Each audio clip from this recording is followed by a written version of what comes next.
வணக்கம் நண்பர்களே. தமிழக அரசின் ஐஏஎஸ் அதிகாரிகள், ஐபிஎஸ் அதிகாரிகள் இவர்களுடைய இறுகிய பிடியில் இந்த தமிழக அரசினுடைய நிர்வாகம் சிக்கியிருப்பதாக தகவல்கள் வெளியாகிறது. இன்னும் கூடுதலாக இங்கே ஆட்சி செஞ்சிட்ருக்கிற திமுகவினுடைய சீனியர்கள், கட்சியினுடைய சீனியர்களுடைய பிடியில் கட்சி சிக்கியிருக்கிறது. இது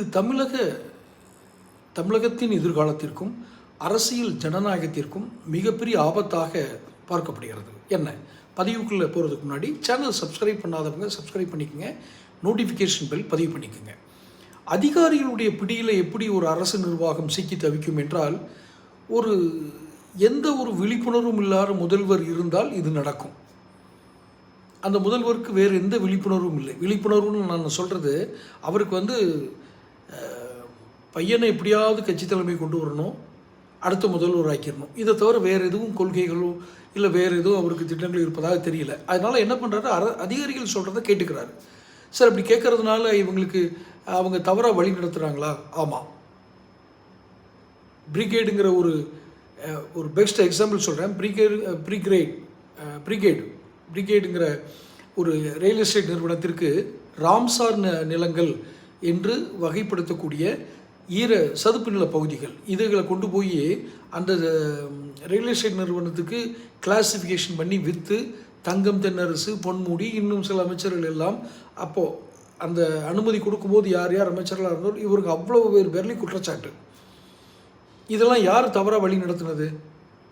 ஒருவேளை அமைச்சர்கள் சொன்னால் கூட இதுக்கு மறுப்பு தெரிவிக்க வேண்டிய பொறுப்பு யாருக்கு இருக்குது? அதிகாரிகளுக்கு இருக்குது.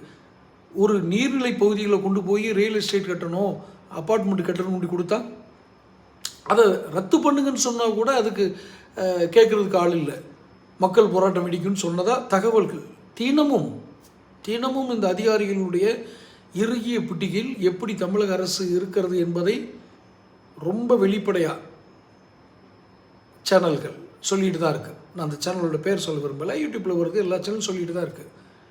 அடுத்து சீனியர்கள், திமுகவினுடைய சீனியர்கள், அதாவது 2ஆம் கட்ட தலைவர்கள், அமைச்சர்களாக இருப்பாங்க, நிர்வாகிகளாக இருப்பாங்க. இவங்கெல்லாம் 2ஆம் கட்ட தலைவர்கள்லாம் அந்த கட்சியை இறுகின பிடியில் வச்சுருக்காங்க. அவங்களுக்கு ஒரே நோக்கம், முதல்வருக்கு ஆமாஞ்சாமி போட்ட மாதிரி இருக்கணும், போடாத மாதிரியும் இருக்கணும். எப்படி அந்த கவுண்டமணி படத்தில் வர்ற மாதிரி தான், ஈயம் பூசின மாதிரி இருக்கணும், பூசாத மாதிரி இருக்கணும்.